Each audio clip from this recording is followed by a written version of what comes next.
venga por mí. Aquí no esperen Miraflores. No se tarde en llegar, cobarde. I just got three things to say. God bless our troops. God bless America. And gentlemen, start your engine.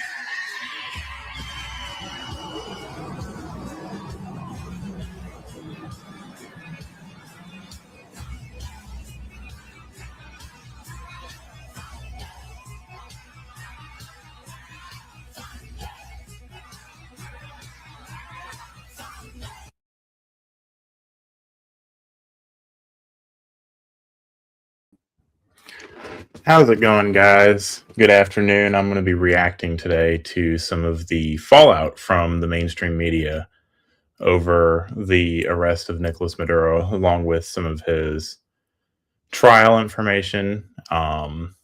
What's going on? What's happening with him? Got a lot to get into.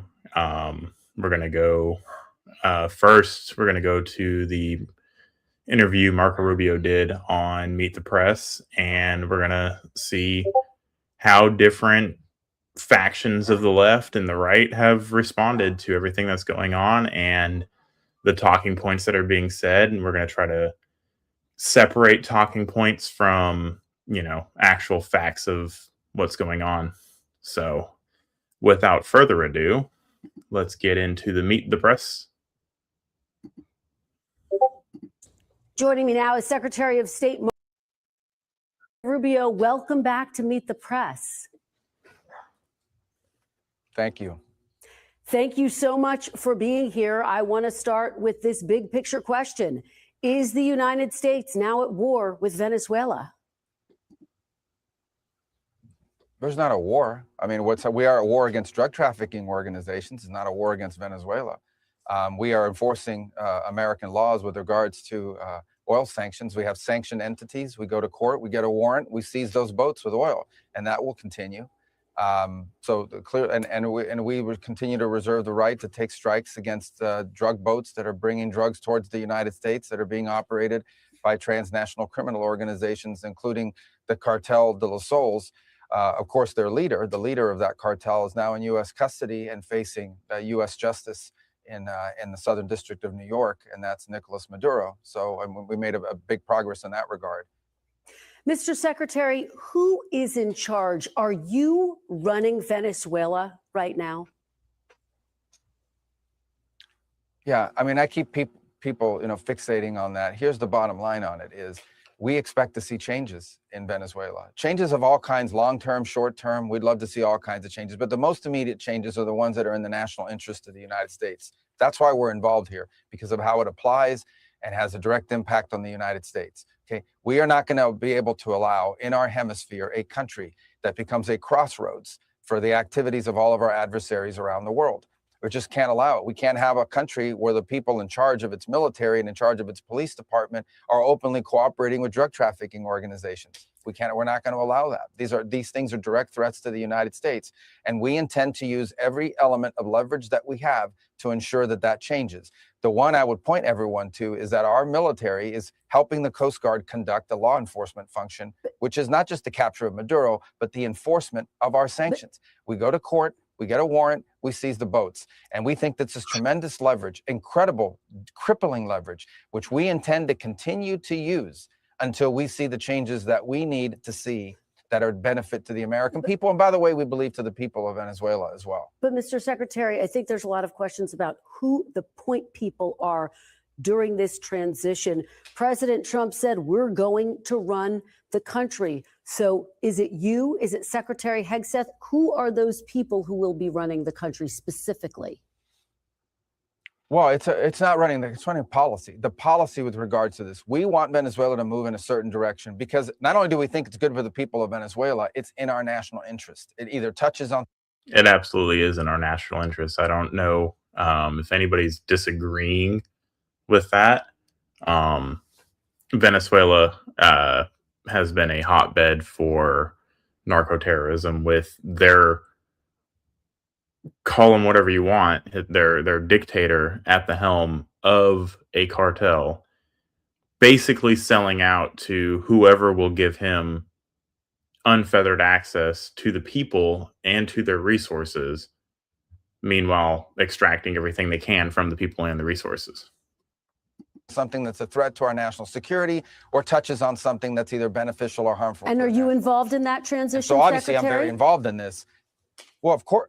I mean, I think everyone knows I'm pretty involved on politics in this hemisphere. Obviously, a Secretary of State and National Security Advisor, very involved in all these elements. The Department of War plays a very important role here, along with the Department of Justice, for example, because they're the ones that have to go to court. So this is a team effort by the entire national security apparatus of our country, but it is running this policy. And the goal of the policy is to see changes in Venezuela that are beneficial to the United States, first and foremost, because that's who we work for, but also, we believe, beneficial for the people of Venezuela, who have suffered tremendously. We want a better future for Venezuela, and we think a better future for the people of Venezuela also is stabilizing for the region and makes the neighborhood we live in a much better and safer place. President Trump said the administration is working with Maduro's Vice President, Delcy Rodriguez. Why does the administration oppose working with the opposition leader, Maria Corina Machado? She's the Nobel Peace Prize winner, of course, as well. Her coalition has the support of 70% of Venezuelans. Why not work with her? It's a good question.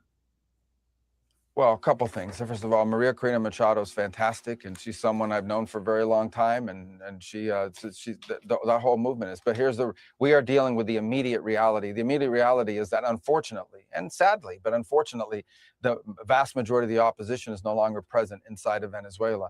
We have short-term things that have to be addressed right away. We all wish to see a bright future for Venezuela, a transition to democracy. All of these things are great, and we all want to see that. I've worked on that for 15 years on a personal level, both in the Senate and now as National Security Advisor and Secretary of State. These are things I still care about. We still care about. But what we're talking about is what happens over the next 2-3 weeks, 2-3 months, and how that ties to the national interest of the United States. And so we expect to see more compliance and cooperation than we were previously receiving. With Nicolas Maduro, you could not make a deal or an arrangement. Although he, by the way, was given very generous offers. He could have left Venezuela as recently as, a week and a half ago. There were opportunities available for him to avoid all of this because he's not someone we can work with. He suckered the Biden administration into stupid deals. He's made a career out of not keeping deals and figuring out how to save himself by buying time. And President Trump was not going to fall into that trap. So now there are other people in charge of the military and police apparatus there. He couldn't even keep the deal with the Biden administration to hold free and fair elections. That was like the bottom of the barrel. Hey, do this and, everything will be all right. He couldn't even do that. That's why the opposition, with 70% of the vote, is in Norway right now. They're going to have to decide now what direction they want to go. And we hope they will choose a different direction than the one Nicolas Maduro picked.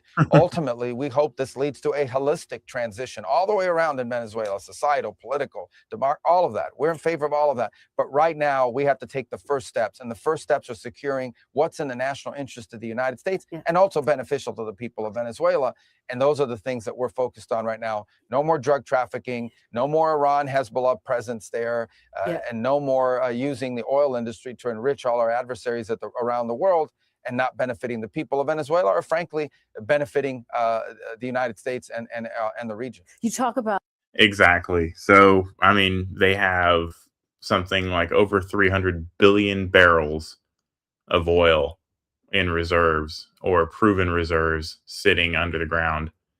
And I've heard a lot about, we're just doing this for the oil.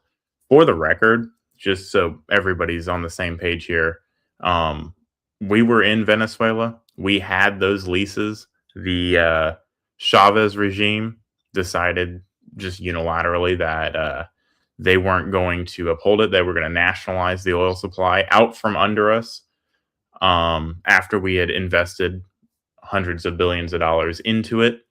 I don't see American oil companies just getting ready to jump on board and go out and spend hundreds of billions of dollars to go try to claim Venezuela's oil now. Simply, one, because it's not efficient. it takes a lot of work to get that oil out of the ground. And, Trump's not going to be president forever, right? So this is going to take years and years and years for them to get any kind of return on their investment, any of that fun stuff. I don't see it being worth it for them with the political climate that the United States is in right now. In 4 years, we might get a Democrat in office that says, "Oh, we're going to give that all right back to Venezuela. We're going to pardon Maduro. We're going to put Maduro right back in place," simply because Trump is the one that did it. So if I were an oil tycoon right now, I would not be looking at Venezuela for the next quick buck. Oil's down, I think $55, $56 a barrel right now. Increasing that supply and just flooding the market is going to make it go down even less, even lower. The price of oil is what dictates their profit margin.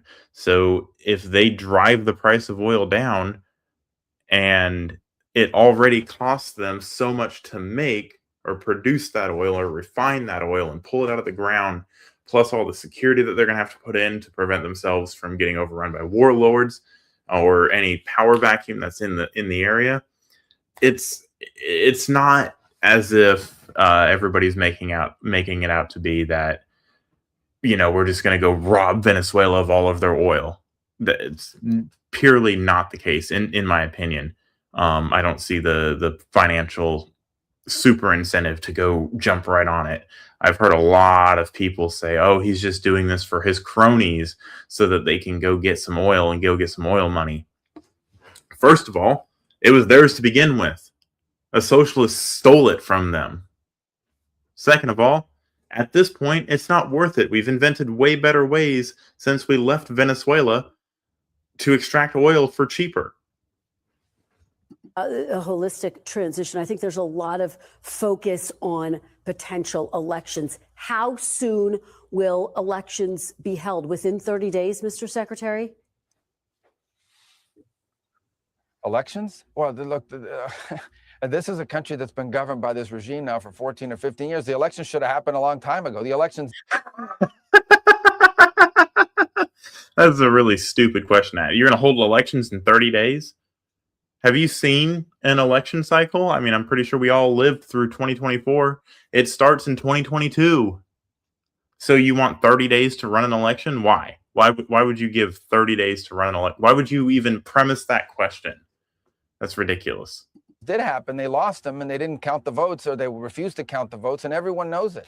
So all of that, I think, is premature at this point. There's a lot of work to be done here. Right now, what we are focused in, let's be realistic here. What we are focused on right now is all of the problems we had with when Maduro was there. We still have those problems in terms of them needing to be addressed. We are going to give people an opportunity to address those challenges and those problems. Until they address it, they will continue to face this oil quarantine. They will continue to face pressure from the United States. We will continue to target drug boats if they try to run towards the United States.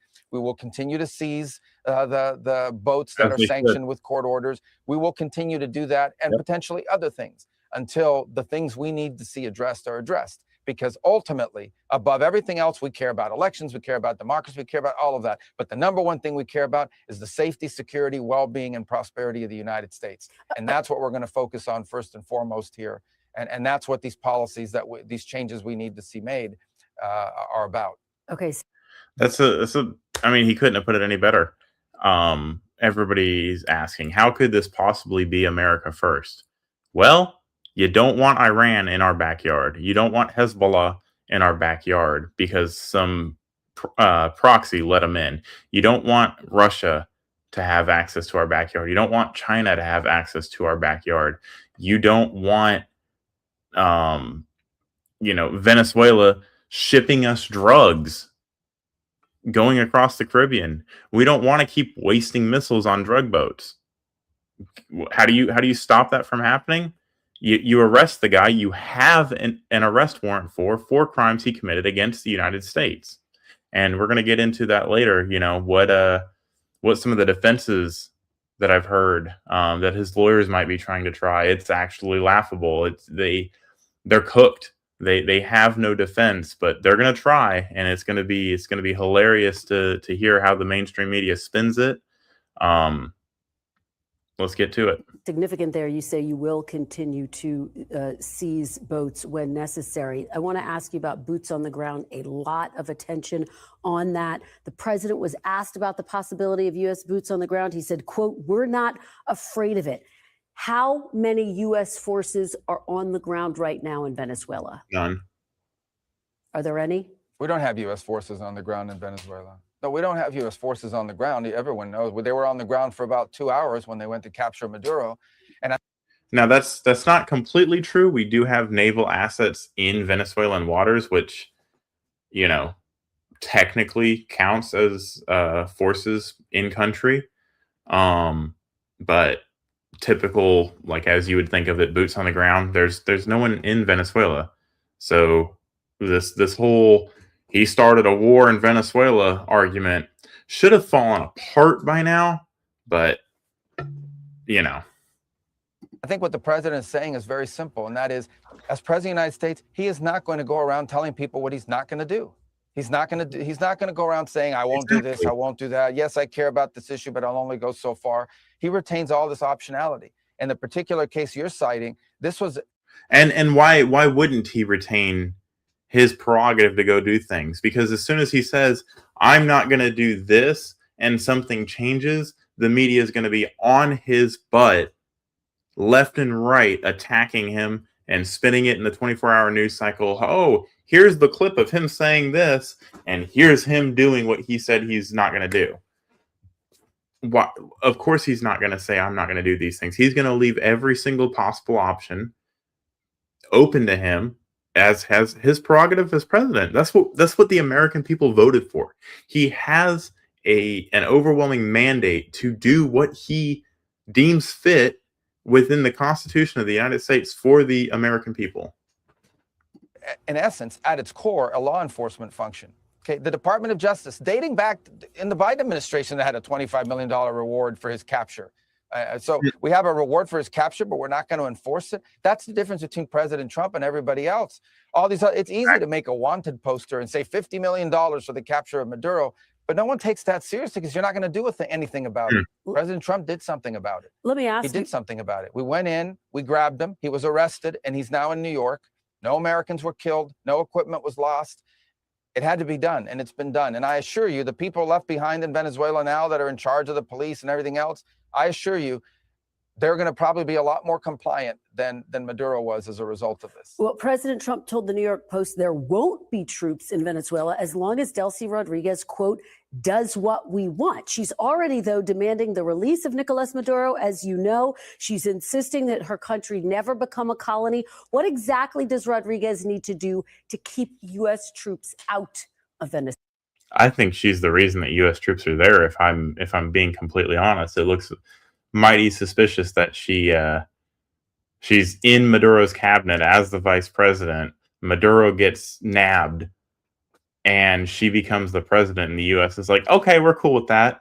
I think she gave information on Maduro to the U.S. government to find him, to oust him.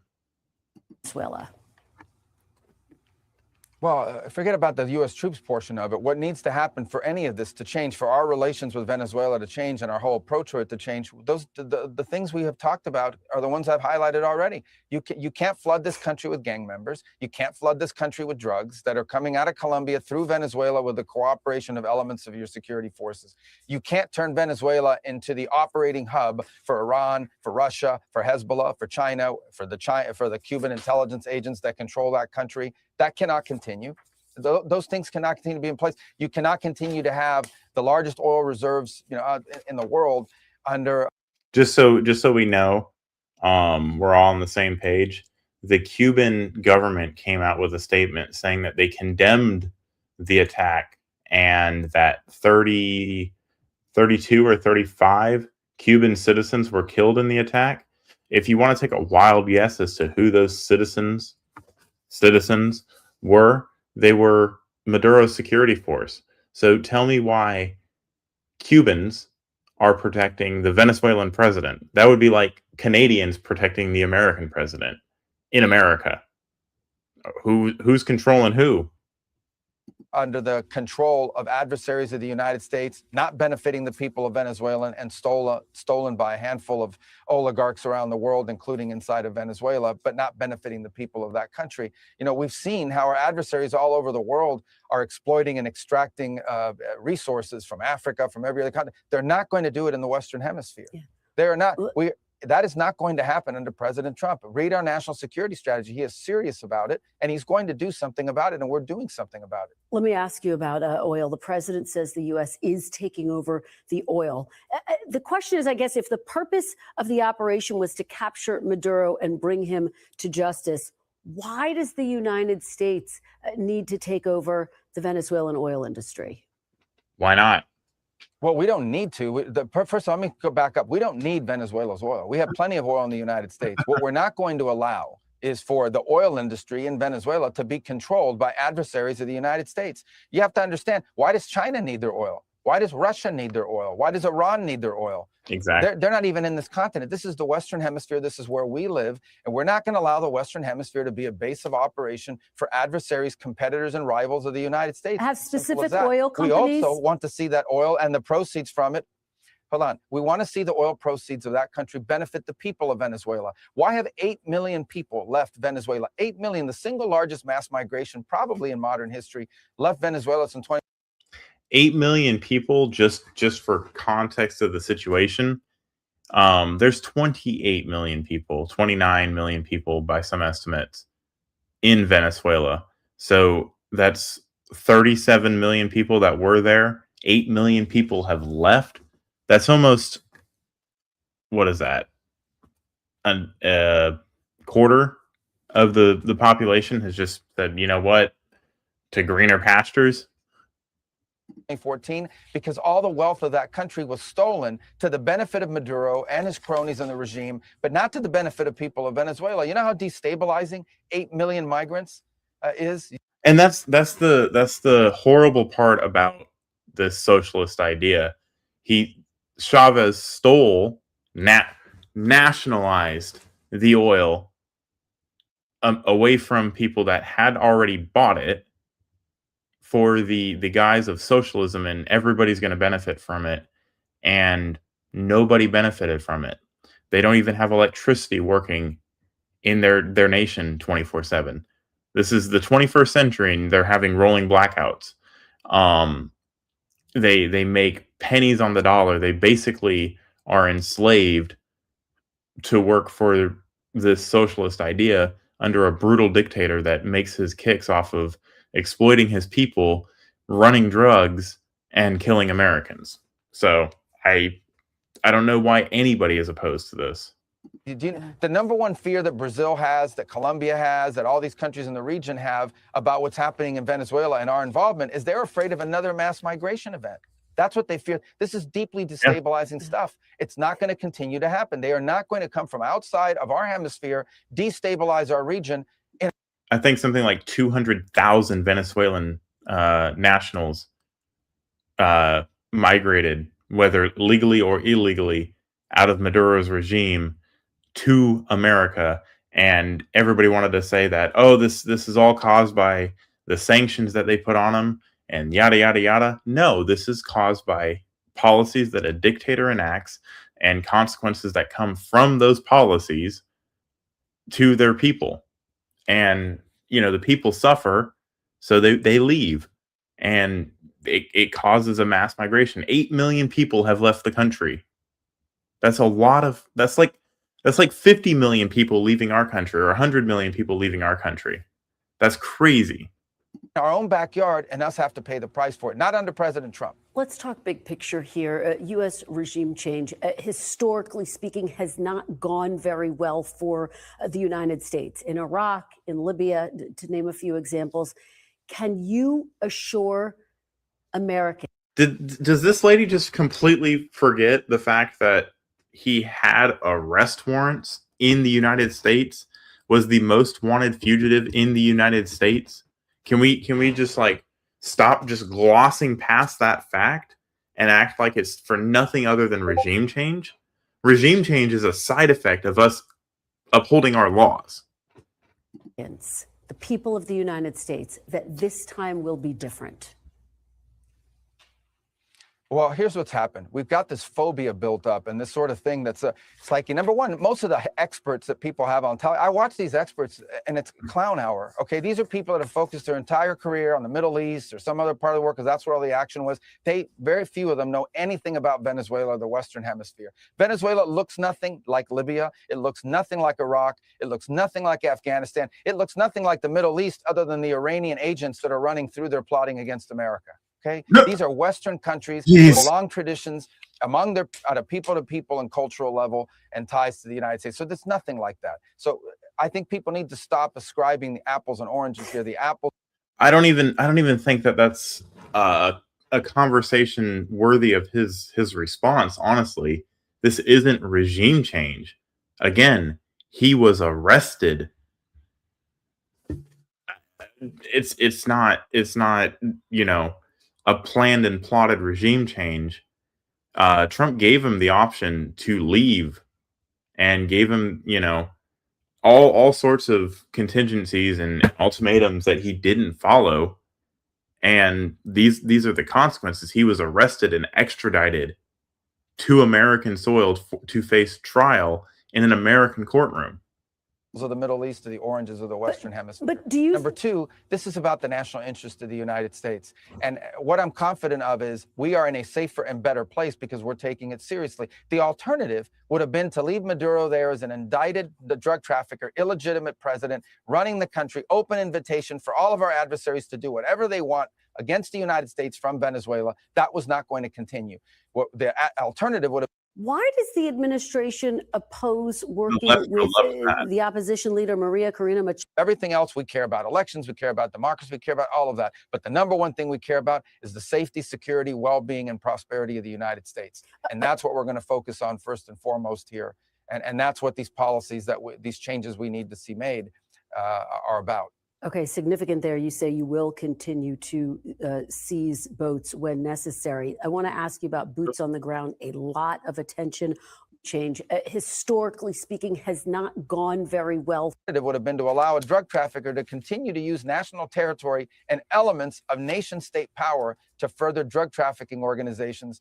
Read the indictment. This guy used the levers of their security apparatus not to arrest drug traffickers, but to cooperate and facilitate the trafficking of drugs for the purpose of getting them into the United States. And that's going to stop. And yet, Mr. Secretary, a month ago, President Trump pardoned the former president of Honduras, who was just starting a 45-year sentence for trafficking more than 500 tons of cocaine. Does that not undercut the administration's stated goal, as you just said, to go after these narco-terrorists? That's a good question. Number one, the former president of Honduras. So this is not someone who was in power, had any influence with the politics of Honduras any longer. Number two, I don't do the pardon file. I'm not against it or for it. I just didn't review the file. So I can't speak to you about the dynamics that led the president to make the decision that he made. I think he talked about it yesterday at the press conference. He reviewed the file. He went through the arguments in it, and he felt that the former president of Honduras was treated very unfairly by the. From what I've heard and been able to gather, the reason Trump pardoned that particular guy is it sounds like the cartel basically set him up and framed him for what he was charged and ultimately convicted for. I don't know how I feel about that one way or the other. You can't, on one hand, say you don't like drug traffickers and then, on the other hand, pardon a huge drug trafficker. I get the sentiment. If that's something that happened, then it shouldn't have happened. But I guarantee you there's more to the story than what she's framing. The previous administration and made the decision that he made. But I think the answer, whether you agree with that decision or not, people can disagree. I mean, there's people out there who make a living out of disagreeing with anything President Trump does. That doesn't mean you leave Maduro in place. That doesn't mean you don't go after Maduro. That's not the answer. I see people saying that. It's like, well, how can you go after Maduro if you didn't do this? That's absurd. The answer to that, whether you have a problem with it or not, is not to leave in place someone who's been indicted, who hasn't even faced American justice yet, but now will. Exactly. Like, I don't. So what would you have Trump do? Right? He has an opportunity to do a high risk mission that goes off without a hitch because of the organization and planning that went into it. and you crap all over him simply because it is President Trump. I don't remember Barack Obama going to Congress to go take out bin Laden. I don't remember anything being other than Obama's a hero because he did this thing, right? If Trump, I'll put this comment up here. If Trump had done that, we would be hearing about how Trump murdered Obama, or sorry, how Trump murdered Osama bin Laden. That is the point that they're willing to die on, is that Trump can do no right. Everything he does must be for ill intent and must be evil in some way. Now, you can have whatever opinion you want about the law, but unless you've opened a textbook in the last 20 years, maybe you should sit back and take a seat on this one, because you don't know what the law is. You don't understand the War Powers Act. You don't understand what Article 2 of the Constitution means.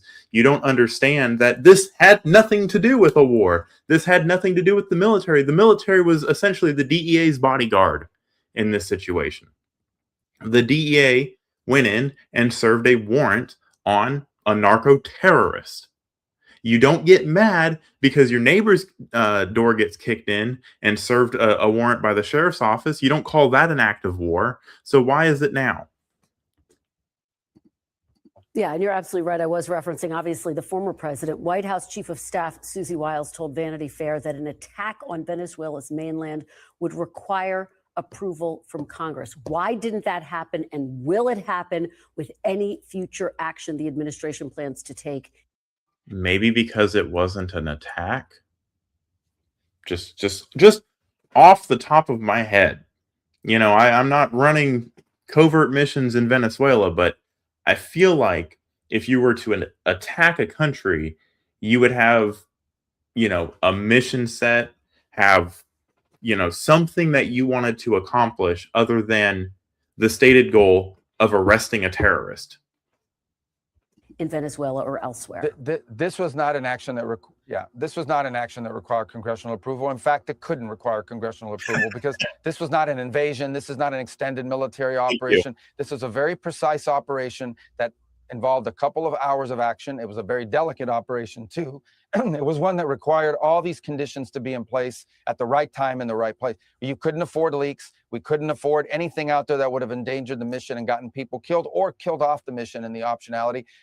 Why do we have a commander-in-chief if he has to run every single breath he takes, every shit he takes through Congress?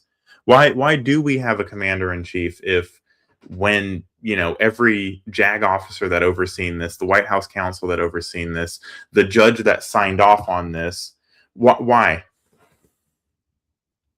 We didn't even know if the mission was going to happen. How can you notify something you're not even sure if it can happen? Because in order for it to happen, you needed to have weather conditions in place. He needed to be at the right place at the right time. We needed to have forces prepared to go. There were a lot of factors in place. It was a trigger-based operation. But you can't notify that, number one, because you don't even know if it's going to happen, if those conditions will ever align. And number two, you can't risk it being disclosed. But this was not an attack on Venezuela. This was a law enforcement function to capture an indicted drug trafficker. And of course, we needed the Department of War to support it, because I'm gonna take a little victory lap on this, because when I first saw this happen, I was on a live stream and everybody was like, "Oh, this is an act of war." I was like, "No, this just sounds like they arrested Maduro. This sounds like they arrested any other common criminal. This guy just happens to have been illegitimately placed in power." Mind you, the United States does not recognize Maduro as a state actor. They see him no more than a common thug that they have indicted. For the record, as far as our justice system sees it, as far as our government, including past administrations, sees it, he stole an election, he ousted his opponent, and his opponent is in Norway fleeing for her safety with proof that she got 70% of the vote. So he's not a president.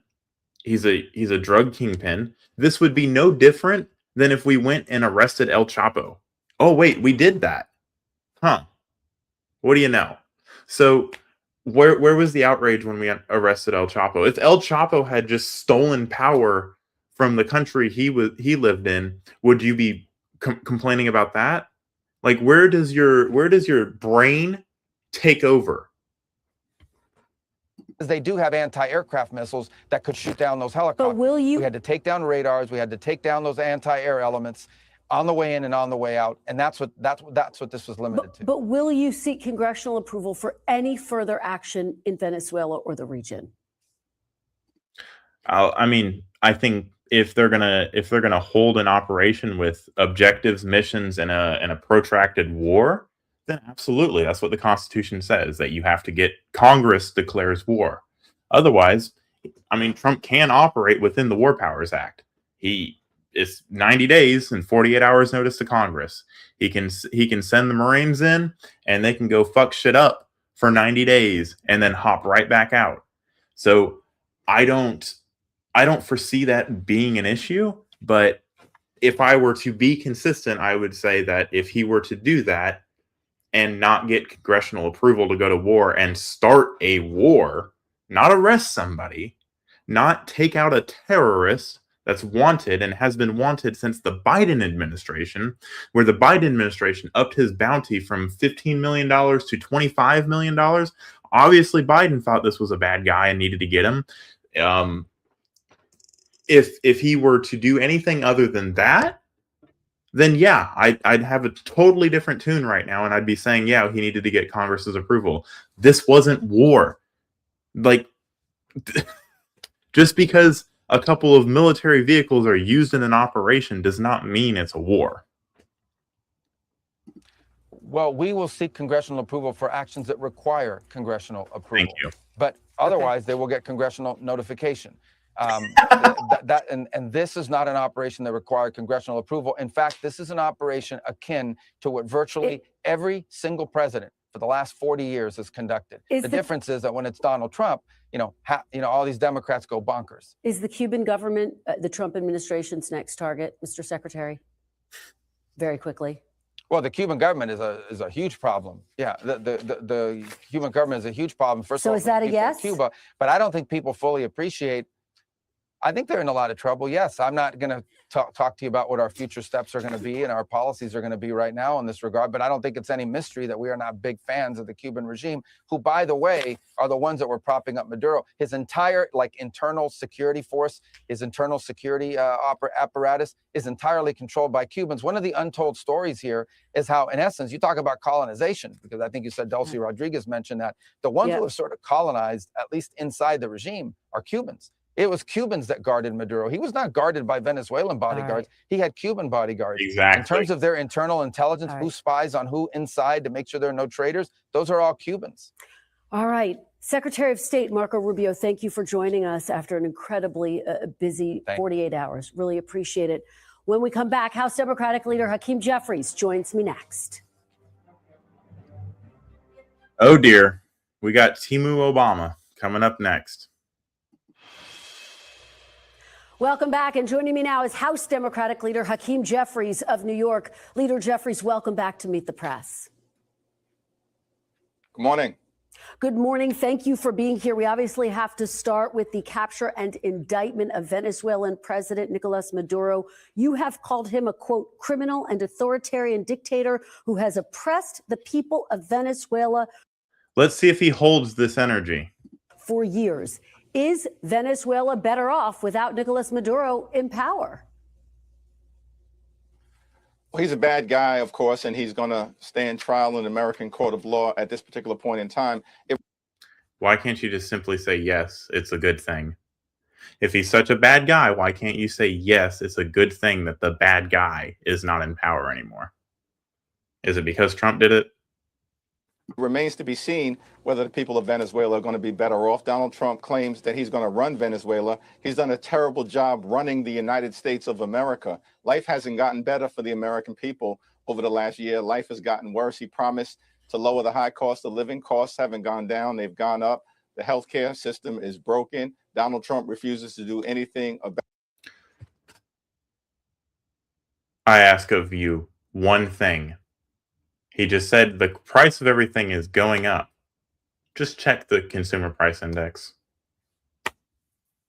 About it to address the Republican healthcare crisis. So the notion that he's going to run Venezuela and make life better for the Venezuelan people, of course, is belied by the facts as to what he's done as president here in the United States of America. Well, you just heard my conversation with Secretary Rubio. I asked him about the administration's decision not to inform Congress ahead of this operation until President Maduro had been captured.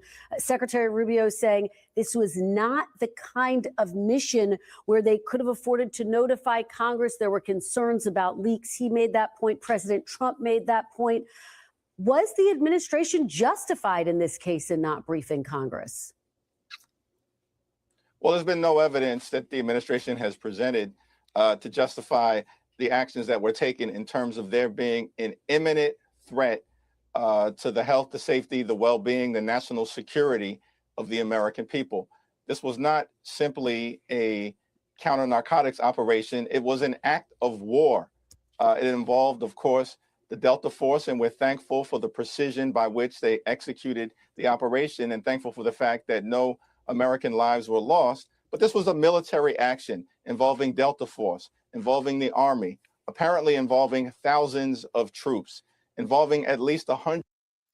So no imminent threat to American lives. Now, we've established that Venezuela produces about 10% of America's cocaine. And let's just say that that's that. In the United States, there were 29,449 deaths involving cocaine in 2023. Let's just say that 10% of those are because of Venezuela. 10%, 10%. We went to war for 20 years because 2,900 people died in the World Trade Center. So and this is happening every single year. This isn't just, oh, this happened one time. But because it's not gruesome enough and you don't see buildings falling down, suddenly you don't care about people, right? Or because Trump takes it on as an issue because people are tired of seeing their family members die because of drug overdoses, that doesn't matter, right? 150 military aircraft, perhaps involving dozens of ships off the coast of Venezuela and South America. So, of course, this was the military action. And pursuant to the Constitution, only Congress has the power to declare war, to authorize acts that take place in this regard. Anybody in the chat, at any point did we declare war? If we did, I missed the memo. I will eat my words if someone can find somewhere, anybody within the United States that said that we're at war with Venezuela. And we've got to make sure when we return to Washington, D.C., that legislative action is taken to ensure that no further military steps occur absent explicit congressional approval. All right, well, let's talk about when you return to Washington, D.C. One of the big topics at the forefront of Congress will be, of course, the fight over these Obamacare subsidies. They expired just days ago. The House set to vote on a 3-year extension of those subsidies. But as you know, Senate Majority Leader John Thune has said it's a non-starter in the Senate. Why are you putting forward a bill that has absolutely no chance of passing the Senate? So we can say that Republicans are shutting the government down again and score political points ahead of the midterms? Well, let's take it one step at a time. We've got to make sure that a straightforward extension of the Affordable Care Act tax credits passes out of the House upon our return next week. Well, I thought the Affordable Care Act was supposed to make healthcare affordable. That's kind of what it was sold to us as. That's kind of why it has that fancy name.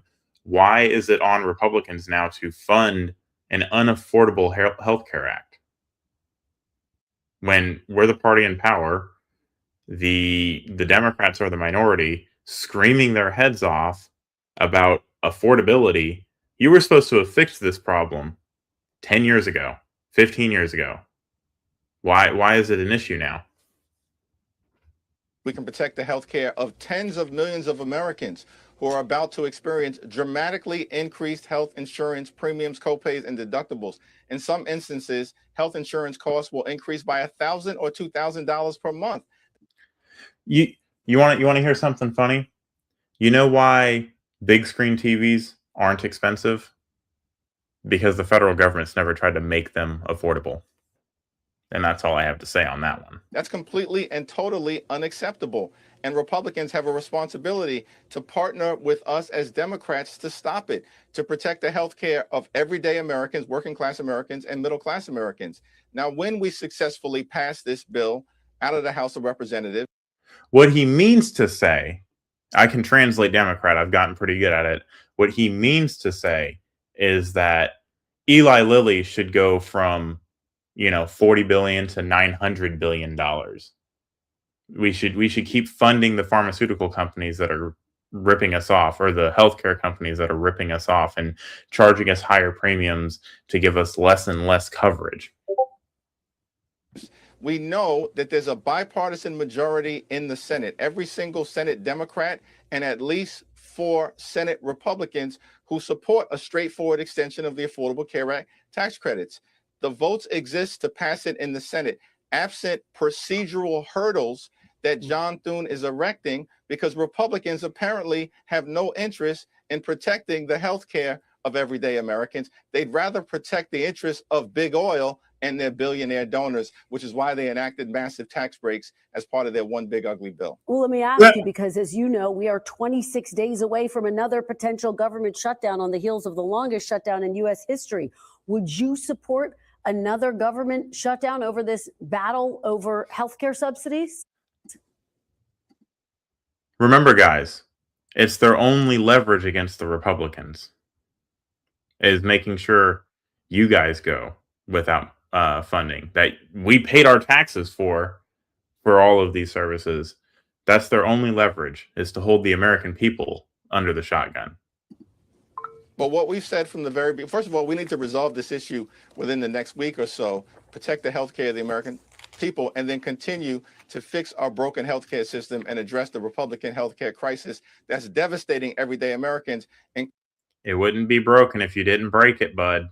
Including as a result of the fact that they enacted the largest cut to Medicaid in American history. Now, we've also said is incorrect, completely misleading. We were running Medicaid with about half as much money under the last Trump administration as we are now. And it was running perfectly fine, and no one was complaining about healthcare cuts.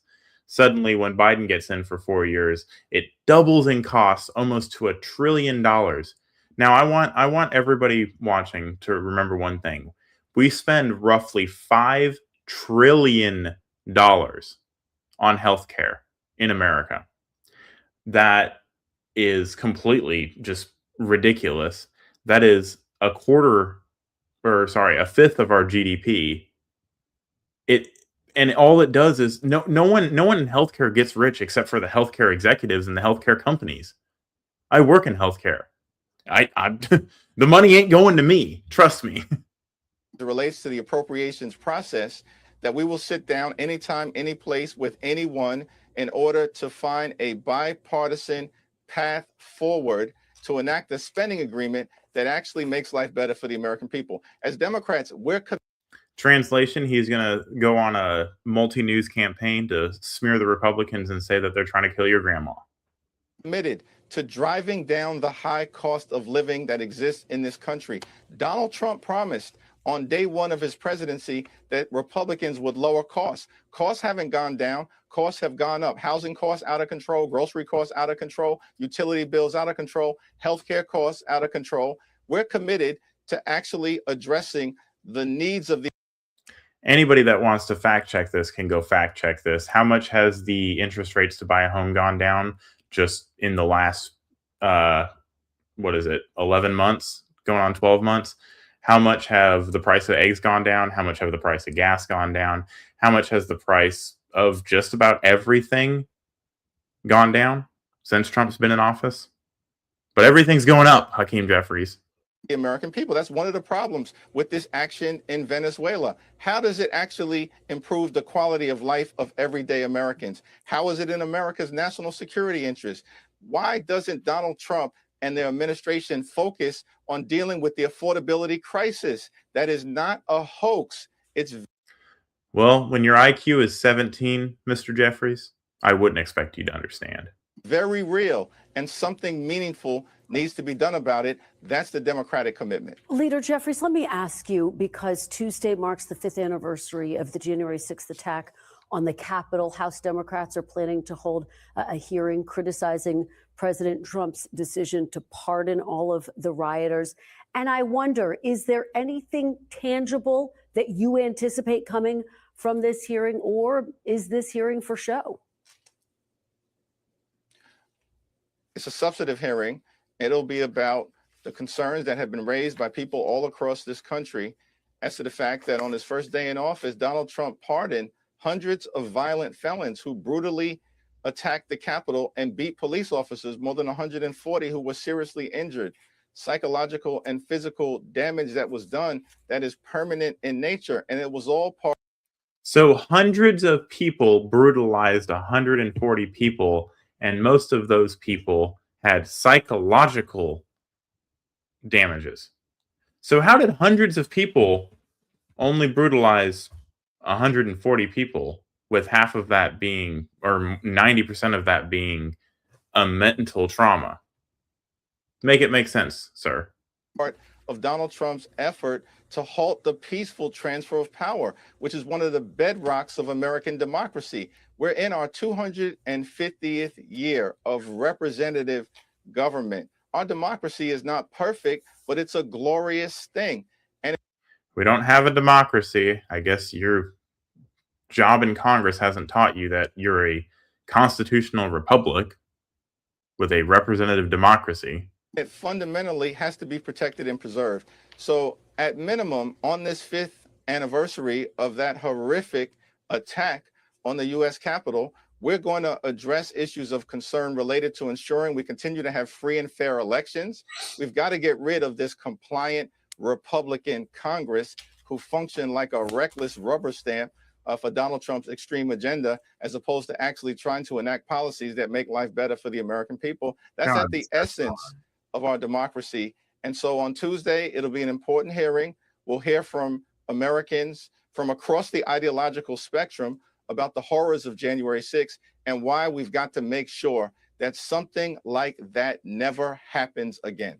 All right, very busy time in this new year on Capitol Hill. We'll be tracking all of it. Leader Jeffries, thank you so much for joining us. We really appreciate it. Thank you, and Happy New Year. Happy New Year to you. And when we come back, Republican Congresswoman Marjorie Taylor Greene joins me next.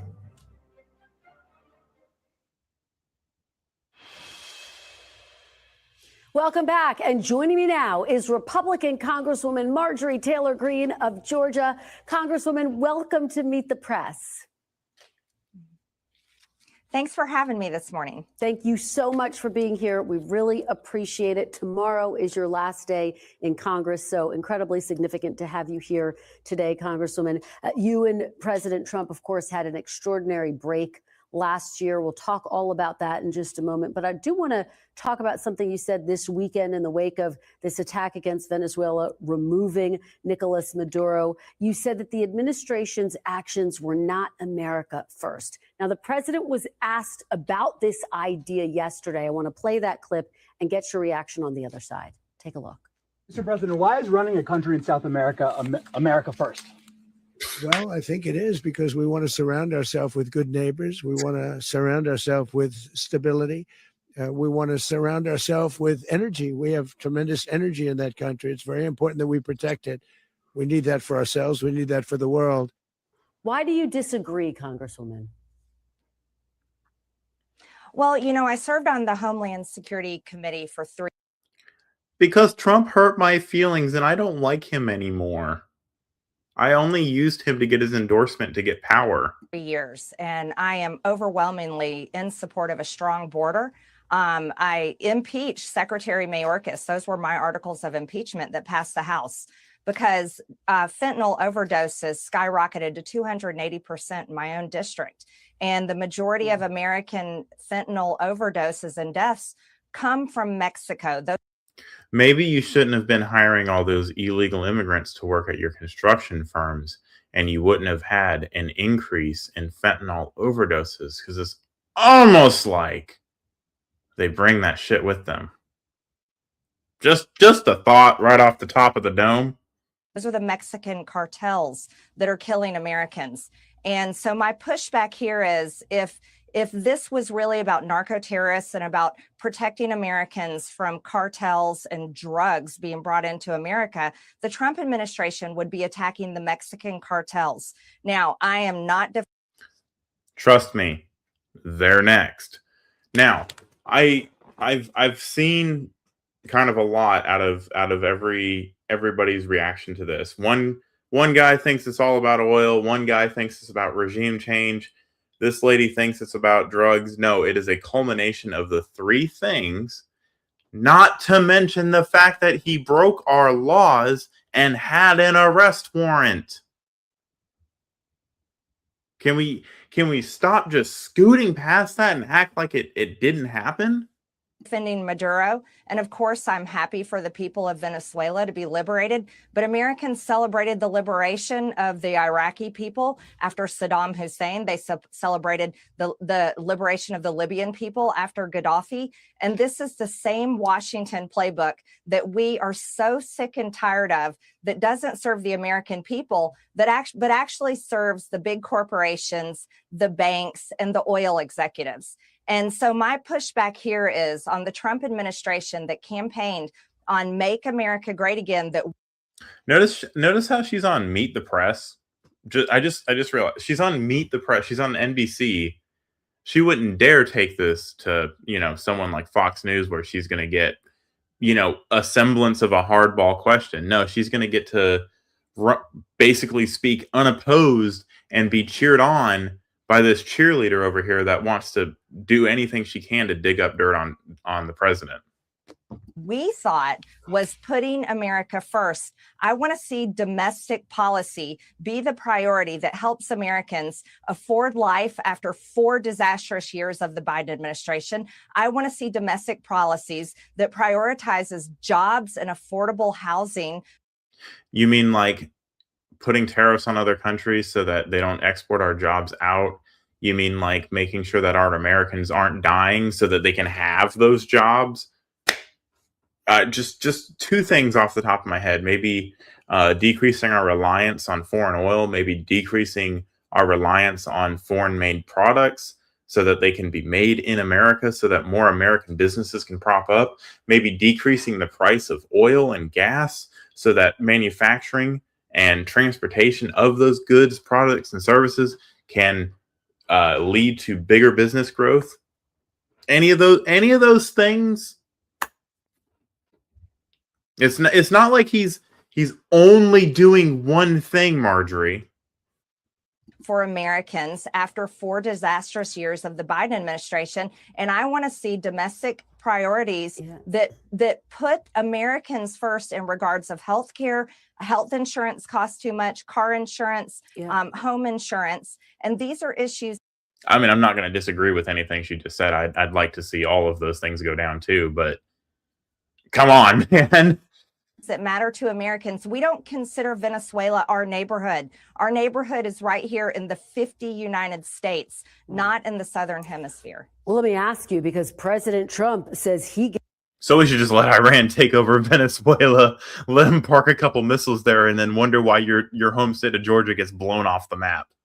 Okay. Gets to decide what America First means. Does America First mean whatever President Trump says it does? Considering it's his slogan, I'd say so. America First should mean what was promised on the campaign trail in 2024. So my understanding of America First is strictly for the American people, not for the big donors that donate to big politicians, not for the special interests that constantly roam the halls in Washington. We are talking about a guy who has killed Americans getting justice in America. not to mention all of the implications of what happened because he was president in another country that is susceptible to being overtaken by our adversaries. And not foreign countries that demand their priorities put first over Americans. America first actually means for the American people. And the American people have been put last consistently, decades and decades, by both political parties for far too long. My kids' generation, my kids are 22, 26, and 28, are looking at a future where this whole entire generation doesn't think they'll ever see a Social Security check. They don't believe they'll ever be able to afford to own their own home. And 50-year mortgages are really a slap in the face. It's insane.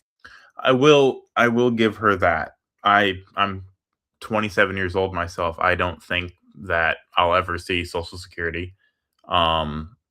No matter what people say, I don't think I'll be able to afford a home without a significant pay increase.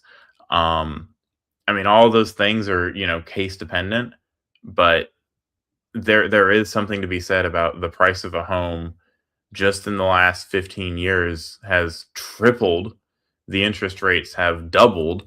I do want to see policies that bring that down. And I do believe that Trump, through his policy and through his foreign policy and through his actions, are making those steps that will stabilize the world, which will increase investor confidence and increase market values and do all those things that are going to help stabilize an economy to grow assets and grow things so that I could be able to do that.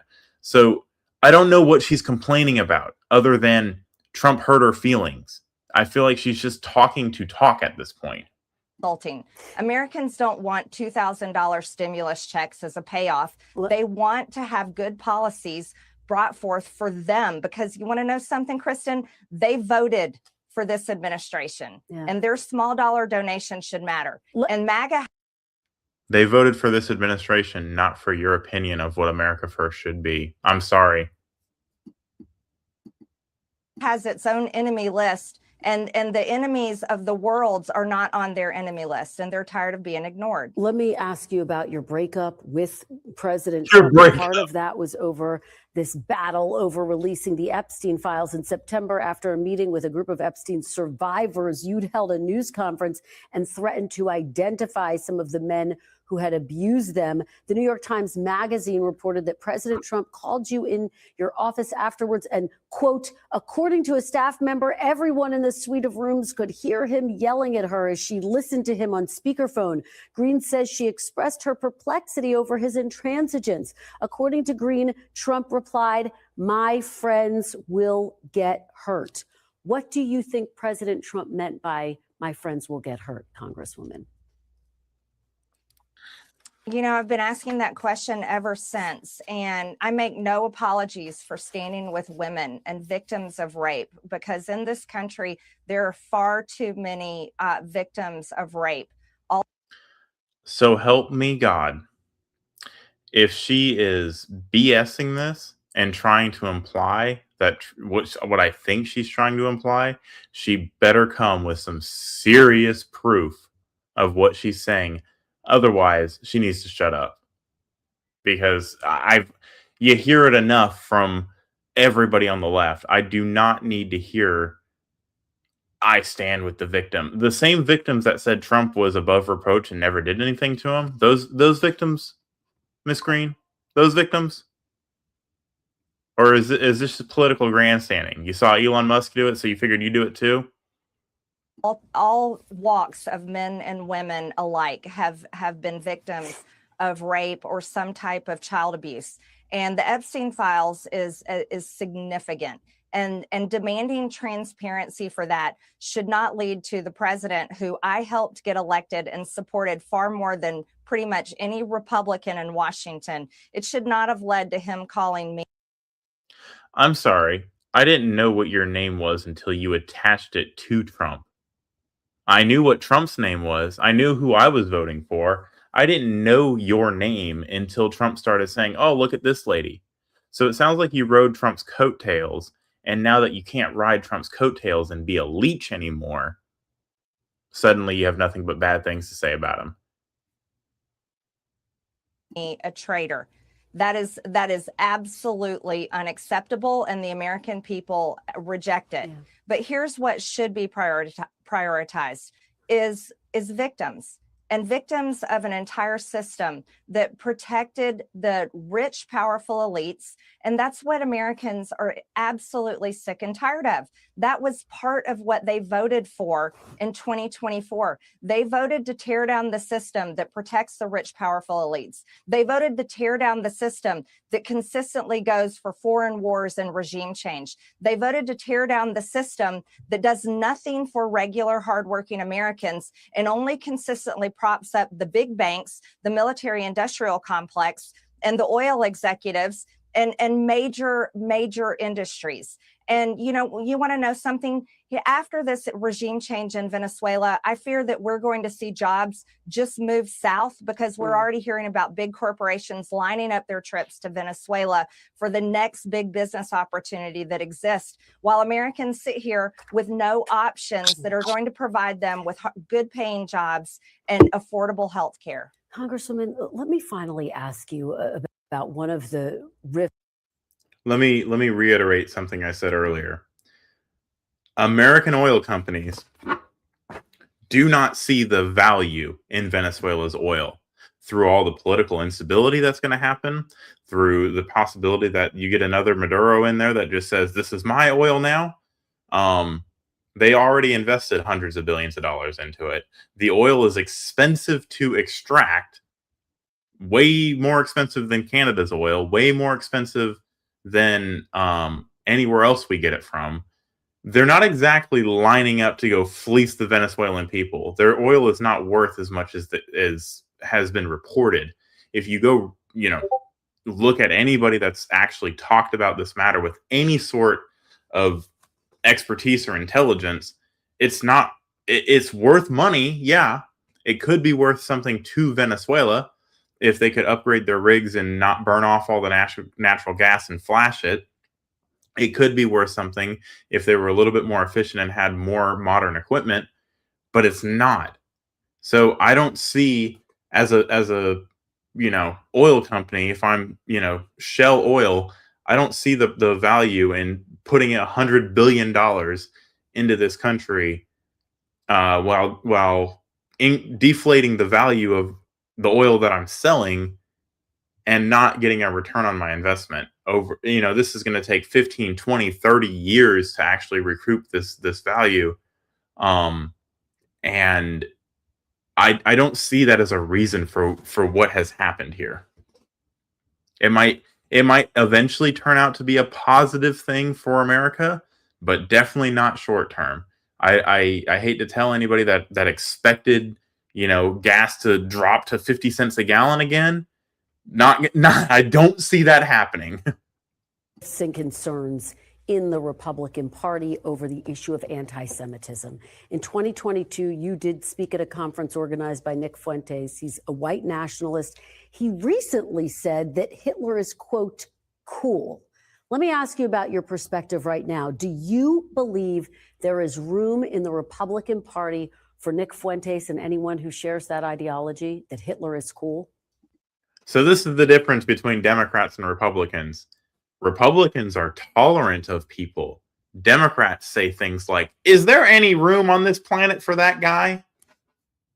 Just throwing that out there. That's how she's framing this right now. Here's my situation and here's my belief on people's speech.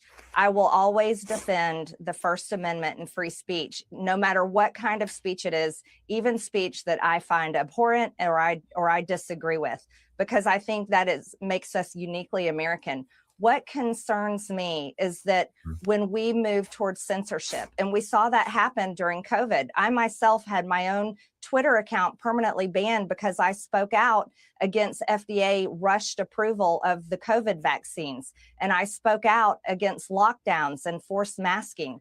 And, you know, when I look at people saying that certain types of speech needs to be censored, and we have been hearing that lately, that raises great concern for me.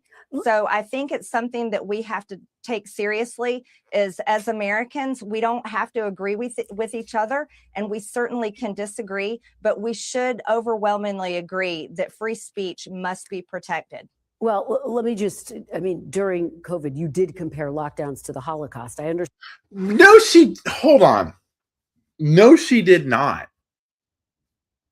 She compared lockdowns to the Holocaust. No, she compared having to show your papers to move around in society to Nazi Germany checking the papers of you know, their citizens. She did not compare it to the Holocaust. God. Understand your point about free speech, but let me press you there, because Nick Fuentes has said on his podcast, quote, Hitler was awesome. That's a misquote. Kristen, that's a misquote. That's a misquote. That's not correct. I compared vaccine cards, being forced to take a vaccine in order to be able to keep a job or buy or sell or be able to be admitted to restaurants. I compared that. I was not comparing. The Holocaust was horrible. I'm not comparing anything to that. Let me just ask you, though, because Nick Fuentes has said on his podcast, Hitler was awesome. Hitler was right. The Holocaust didn't happen. He also participated in the Charlottesville rally where demonstrators chanted, Jews will not replace us. Senator Ted Cruz says this is a time for choosing. He says if you're embracing someone who says Hitler is cool, you are complicit in that evil. Do you think Ted Cruz has a point that you'd be complicit in that evil to support or in any way fail to denounce what Nick Fuentes has said? Kristen, I don't know Nick Fuentes. I don't even have his phone number. He doesn't have my phone number. I spoke at a conference of. See, this is why you shouldn't have done an interview on Meet the Press. You thought you were going to get, you know, to just slam Trump left and right, and look where you got yourself. Maybe if you weren't so disloyal and just, you know, a rationally thinking, reasonable human being about this and not being a crybaby, you wouldn't be asked these dumb fucking questions. Because it was largely attended by young Americans, and I care about that generation, and I went there to talk directly to them. So I really am not familiar with what Nick Fuentes says, whether it's on social media or his podcast, nor do I pay that much attention to Ted Cruz. He routinely attacks me. The things that I focus on is the needs of the American. But should he be embraced in the Republican Party, Congresswoman? Is there room for him in the Republican Party? Kristen, I don't think that this is about the Republican Party, and it's not about Nick Fuentes. I see this about free speech, and I'm going to sit here and tell you over and over again, I defend the First Amendment. I will defend free speech, whether I like the speech, agree with the speech, disagree with the speech, hate the speech. I'm going to defend it because I can point to many other people in the Democrat Party that I completely don't like their speech. I can point to members of the press that have written horrific stories that I think are lies, and I can say, I don't like that speech, but I still defend free speech, and I still defend the press having rights to publish stories, because I think that's how you hold the government accountable. And I want a press that tells the truth to the American people, not slants it or paints it one way, but strictly publishes the truth. And that's what Americans really want. So I'm not going to engage in weighing in on who deserves to be where. I'm going to strictly tell you I will defend free speech at all costs. Congresswoman Marjorie Taylor Greene, again, thank you for joining us right before your last day in Congress. We'll track your political future or any future very closely. Really appreciate it. We will be right back. Stay with us. We'll be right back with more Meet the Press. All righty. So good little bit of reaction day after this raid happened. Let's start getting into some of the more recent things that have happened today. Let's go. Let's turn it over right now to Maddie Rivera with the latest on the president's plan moving forward. Maddie. Good morning, Carly and Todd. That's right. There are a lot of questions of how exactly the U.S. is running Venezuela. Maduro's handpicked vice president, Delcy Rodriguez, is now the acting president. But Secretary of State Marco Rubio says the U.S. will be running the country's policy to make sure that American interests are addressed. And that includes stopping drug trafficking and making sure that oil revenues don't go to the benefit of U.S. adversaries. And in that sense, the president indicates the U.S. is making the rules. Who's in charge of Venezuela right now? Have you spoken to the newly sworn in president there, Rodriguez? We're dealing with the people. We're dealing with the people that just got sworn in. And don't ask me who's in charge, because I'll give you an answer and it'll be very controversial. What does that mean? We're in charge. You've been spoken with her? No, I haven't, but other people Do you want to? Yeah, at the right time I will. So Rodriguez and Rubio have spoken. Notably, Rodriguez had a much more defiant tone, claiming shortly after he was ousted that Maduro is the rightful leader. But in a new statement, she sounds a lot more cooperative, saying, "We invite the U.S. government to collaborate with us on an agenda of cooperation oriented towards shared development within the framework of international law to strengthen lasting community coexistence. President Donald Trump, our peoples and our region deserve peace and dialogue, not war." The president also issuing warnings to Colombia and Cuba. He says the latter is ready to fall. The rhetoric falling in line with the president's message over the weekend that he wants the U.S. to be surrounded by good neighbors. Meantime, onto that arraignment, Maduro is facing 4 federal counts: narco-terrorism conspiracy, cocaine importation conspiracy, possession of machine guns and destructive devices, and conspiracy to possess machine guns and destructive devices. I mean, according to the left, this guy's a madman. He had machine guns, guys. Maduro's arraignment is scheduled for noon.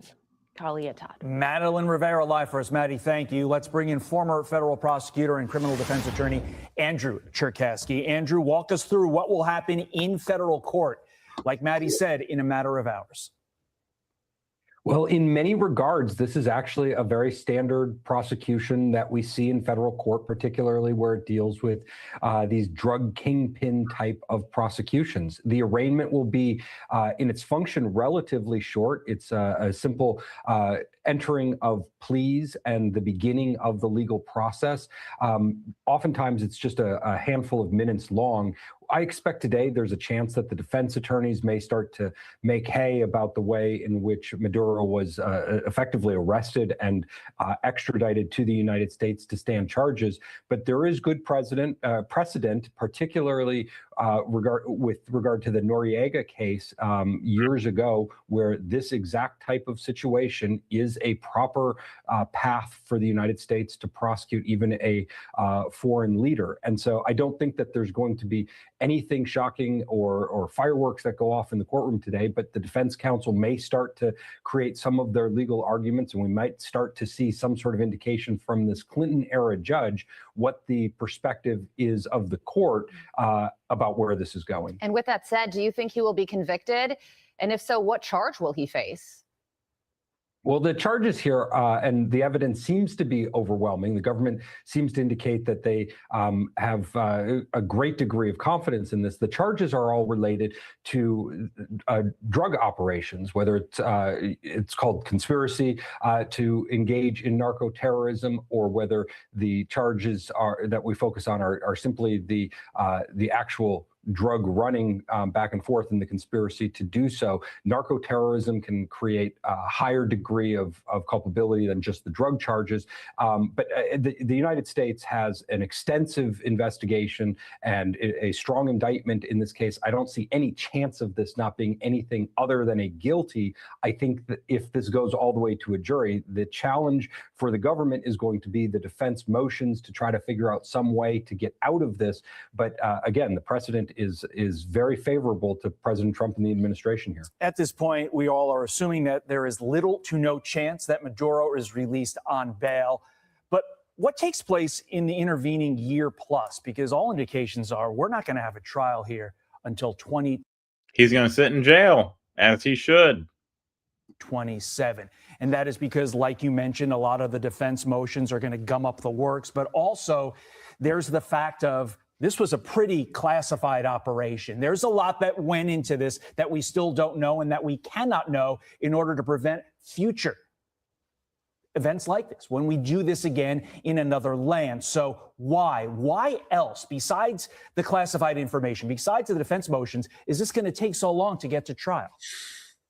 Well, this is going to be a complex prosecution. Any conspiracy case is putting all the pieces of the puzzle together for the government just to present their case, but also that time that it takes in order for the government to fulfill their discovery obligations. This is a foreign leader. However, he now being brought back to the United States is fully entitled to all of the protections under our constitutional system in a criminal case. And so that will kind of slowly go through the system of the document exchange, the witnesses. It could be dozens, even 100+ witnesses, depending on how complex the government goes with their prosecution here. I think that one of the big pieces that could slow things down is the fact that probably many of the records related to various aspects of this case will be classified. That doesn't prevent prosecution. It complicates it. It slows it down. It requires certain defense attorney actions to be completed in a certain order, and for the court then to rule on issues related to that can take a tremendous amount of time. So the quickest any case can go in federal court is really no quicker than about 6 to 9 months at the minimum. This case, with the substantial degrees of complexity, I think goes 12, 18 months before we actually see resolution. Also on the legal front, there are many Democrats out there who are saying that the Trump administration committed an illegal act by capturing Nicolas Maduro without congressional approval. What do you think about that? Well, I think it's important to try to differentiate what's a talking point versus what is a constitutional violation. The president has robust authority to engage in diplomatic engagement with foreign countries, has extraordinary ability to enforce the laws of our country, both through military operation as well as through domestic law enforcement action. And so this, when we look at it purely as an extradition from a country that was not engaged with us in fulfilling our need in order to uphold our laws, to have him extradited and face trial in our court system, this was a method that is lawful in our criminal courts under our constitutional system when viewed under Maduro's rights to constitutional due process. This is merely a fight between the left and President Trump about whether he is able to engage in warlike efforts or military actions without explicit congressional approval on every instance. And there is no precedent in recent history of our country of that being the case. Presidents always have a degree of authority for at least some period of time to engage in military operations where necessary. And that's what happened here. Yeah, there's going to be a lot of conflation on the political. Welcome back to CBS News 24/7, where we continue breaking news coverage. Right now, you are looking at a helicopter shot where we expect in moments ahead to see the armored vehicle carrying ousted Venezuelan president and widely thought to be a dictator, Nicolas Maduro. He has left the courtroom after his arraignment and now will be taken back to custody to await what is next for him. Today in court, we heard him say not guilty. That was the plea from the ousted Venezuelan leader. Also, the same echo from his wife, Celia Flores. A very dramatic arraignment playing out in that New York City courtroom last hour. They did it through a So I did some research on Celia Flores because I was like, wow, she got snatched up too. Yeah, her nephews, I believe. Not great people. Lots of drug trafficking. So she's not just, an innocent wife. She's fully on board and just as corrupt as he is, just as much of a criminal as he is. So get ready to find out some things. Later, this comes after a top secret U.S. military operation over the weekend caught the man widely thought once again to be a dictator. He is now out of power. And the person who was second in command is now in charge, the vice president there, at least for now, as President Trump says to the American media, we, the United States, are running things in Venezuela. So let's run over the charges right now. Maduro faces charges of narco-terrorism conspiracy and conspiracy to import cocaine and weapons. If convicted, he could spend the rest of his life in prison. CBS News legal reporter Katrina Kaufman is live outside that courthouse in New York City. Katrina, you were inside the room where Maduro stood for his arraignment. Tell us your impressions and what you saw. So Maduro was in court with his wife, Celia Flores. He was very vocal, actually. When the judge first asked him to stand up and identify himself, Maduro launched into a speech in Spanish. The judge ultimately said he just wanted to make sure that this was, in fact, Maduro. But we did get a couple lines of what he said. He said, "I was captured at my home in Caracas, Venezuela. And that he ultimately said this was the first time he was seeing his indictment, but he wanted to read it personally on his own, not in that courtroom. They are also both not seeking to get out of detention at this time. That's something that they might revisit later. He was taking copious notes, though. Each of them had headphones on because there was a translator in their ear translating everything that was going on in that room. He looked very serious, maybe a bit frustrated at times to even be there at all, but it was a very respectful exchange between Maduro and the judge, Hallerstein, who has presided over many big matters, including some involving President Donald Trump. And just to sort of step back, we are hearing some of the protesters outside that courtroom, like we've heard the last hour with our correspondents there. And then just a moment ago, what could they possibly have to protest about? This is wild. You saw that image, that video of a freeway. That is the road that we expect Maduro will be taking as he makes his way back to behind bars. Now, we do know he has a defense strategy. We start to get a sense of what cards his defense lawyers will play. He has indeed lawyered up. What do you know about his attorneys? So we know his attorney is Barry Pollock. He's a very experienced trial lawyer. He has just jumped on this case. One thing he did make clear in court is that they plan to challenge the legality of the arrest. That's something that we expected. If you look at case precedent here, it's very unlikely that they will win on that matter, but they are absolutely planning to raise it. They also asked the judge to waive his speedy trial right until March. That's when we're going to have another hearing at this courthouse, a check-in. They say they want to first deal with the voluminous discovery here and that there will be significant motions filed. I think another one that we will very likely see is saying that as a head of state that he should have immunity. So that's the important part here. So he thinks because he's the president, which, remember, America does not recognize him as the rightful president of Venezuela, recognizes him as an illegitimate leader and shouldn't be there. He can't even make that claim because there are 50 nations that are on board with this, and it is our perspective of the case, and because it's being tried on American soil, right? That's a weak argument. It can be made. Any argument in court can be made, right? I will not pretend that I know the ins and outs of the federal process and how a federal case is handled. But from the indictment and from everything that I understand about this case, there's no sliming his way out of this. The only way he's getting out of this is if someone breaks him out like El Chapo. It will be a very complicated case, and he does now have this counsel. All right, March 17th, the next time we will see a hearing on this. Katrina Kaufman, thank you so much. So let's go even deeper. Let's go to CBS News legal contributor Caroline Polisi. Caroline, always good to talk to you. I love your expertise. Your take on what you've read so far and what happened in the courtroom today.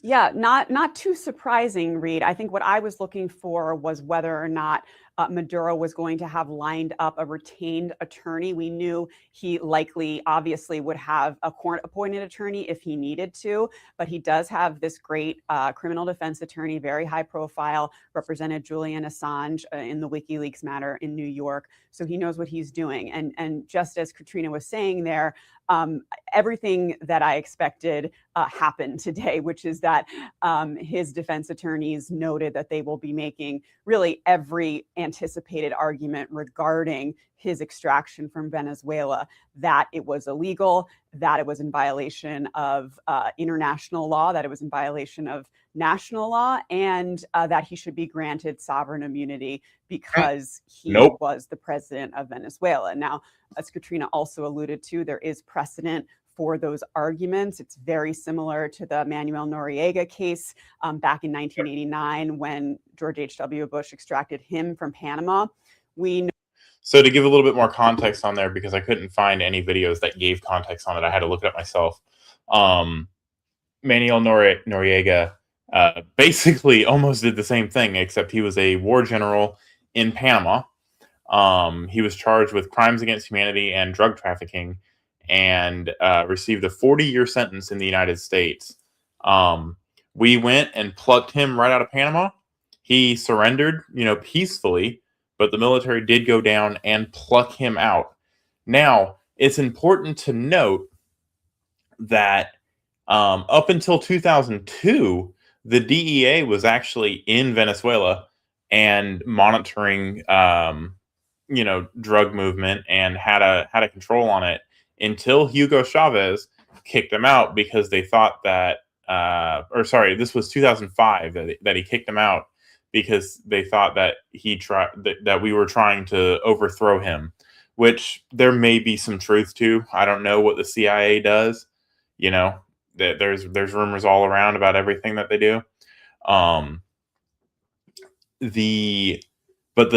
back to the case precedent, he almost situation for situation, which is why I find it funny that everybody is acting like something like this has never happened. I didn't know that this has happened until I started hearing about this.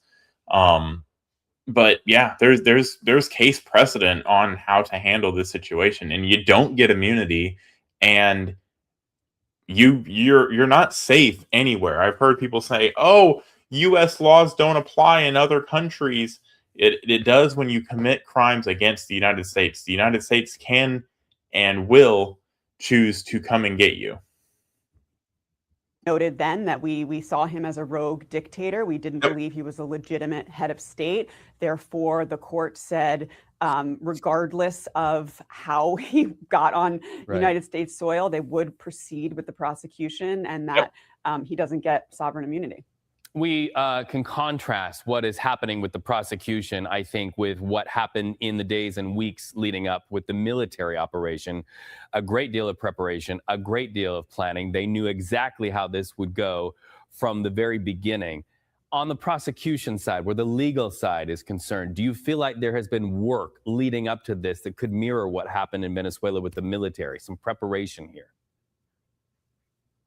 Oh, absolutely. And Marco Rubio made it abundantly clear. This was a DOJ operation that was aided by the FBI and special forces because this was an extraction of two indicted individuals. Remember, Reed, this is a superseding indictment. This indictment against Maduro has been out there since 2020. So he's been under indictment for 5 years.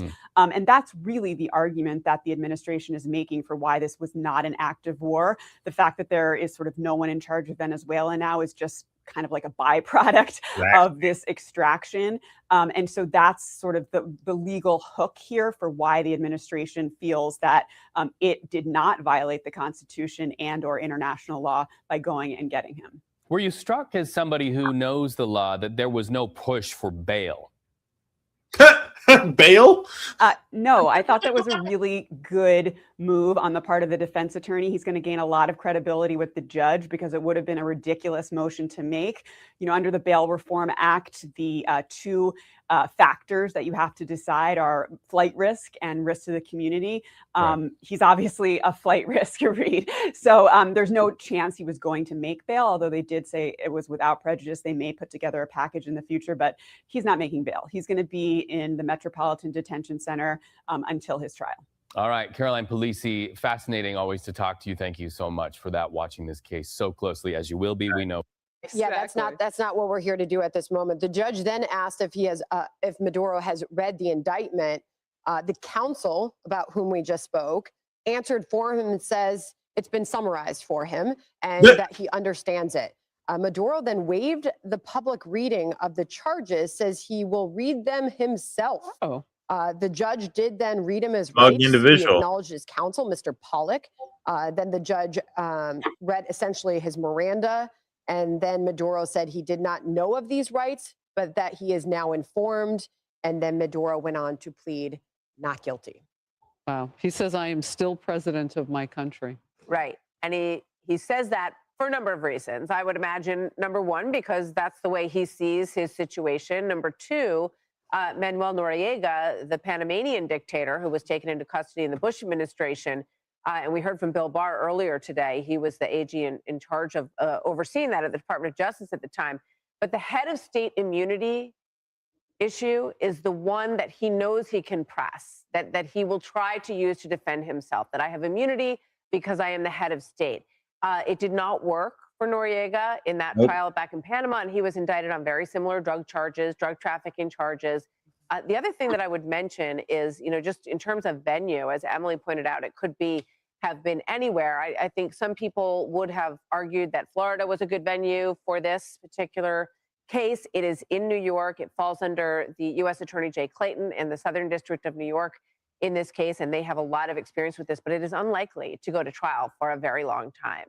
And one of the issues, it will have a very long process, is what I'm hearing from former federal officials. And so he is likely to sit in jail for quite some time. That's a fascinating detail, how long he sits in jail. And that cartel of the Sons, De La Solis, you've got those members, you've got Tren de Aragua, you've got others. Those people are going to try to continue to do business. And that's just fresh intelligence on the ground for who will be there, the United States. And so it gets more complicated day by day, I would imagine. But that is such an interesting point of how long he'll sit there. I was trying to find his age, because that matters too, right? Yeah. The longer he sits there, maybe that changes things for him. Yeah, I mean, I think he's been in power for 17 years. And we can look up his age. I'm not exactly sure, but it is, he's not recognized. 50 countries do not recognize him as the legitimate leader. That's some serious stuff. 50 countries do not recognize him. So it's not like the U.S. is alone on this. The almost 50 countries is almost a quarter of the entire world does not recognize him, and he has committed crimes all over the world.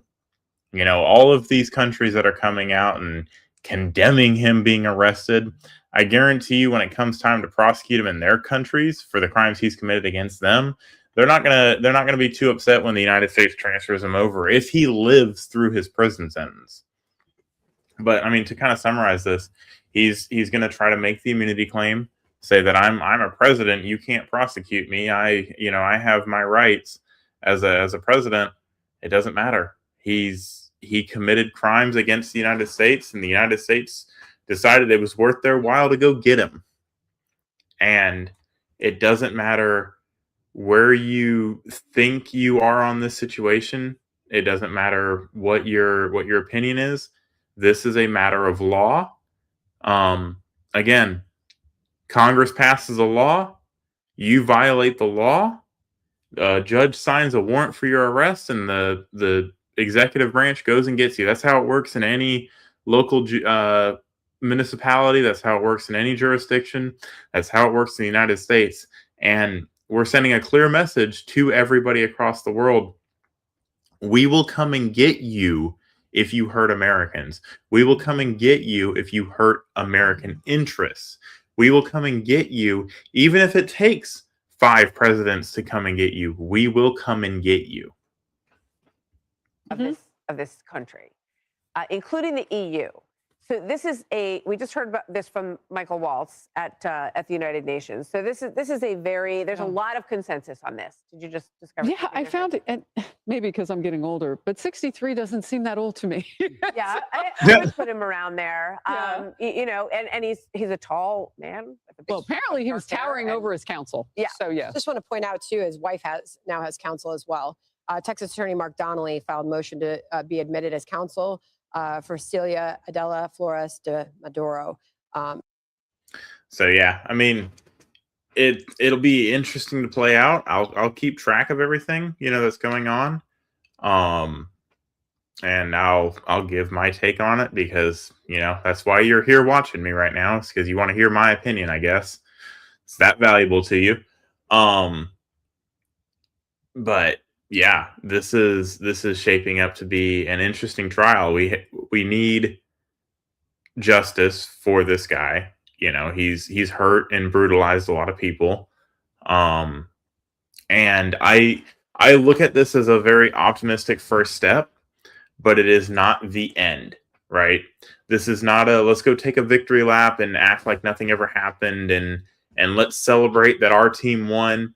No, this is we need to start systematically undoing all of the corruption in these areas. If we really are serious about stopping drugs, if we really are serious about maintaining hemispherical control, like Donald Trump said, we need to go after the cartels. We need to go after anybody that harbors the cartels. Well, I would not be opposed if Congress pulled a number like we did with the global war on terrorism. If we do a global war on drugs, I would not be opposed to that. I don't see it happening with this Congress. It just is what it is. But that would be my if I had my way to go after these corrupt individuals that funnel people, drugs, because it's not just about the drugs. You lose a lot of people when you start talking about drug overdoses and drug addictions and all that fun stuff because people see it as a personal problem, but they do a lot more than that. They traffic guns. They traffic guns that kill people. They kill people for invading their territory. This is my area. They run gangs in our prisons. They human traffic. They do a lot of things other than sell drugs, and it hurts Americans and it hurts the American economy. And it's as a EMT, I've seen it firsthand. I live in the state of Washington.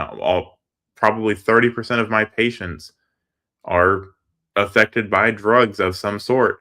So this has a little bit more than just a political sideshow to me. This means something to me, and I hope the Trump administration keeps up on it.